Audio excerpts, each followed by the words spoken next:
Assalamu alaikum. Hello everyone. Welcome back to my another video.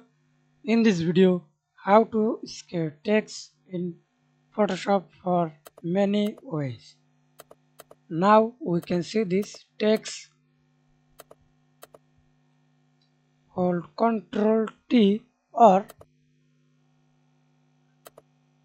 show transform controls.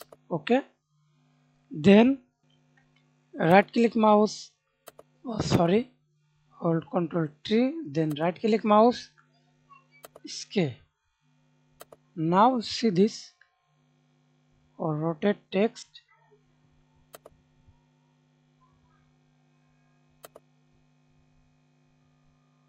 many ways.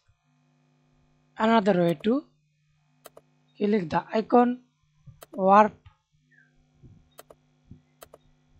Now see this many styles. Okay. Again right click mouse. Hold Ctrl T. Right click mouse. Now see this rotate scale. Okay. Thanks for watching video. Please subscribe to my channel, like, comment, share.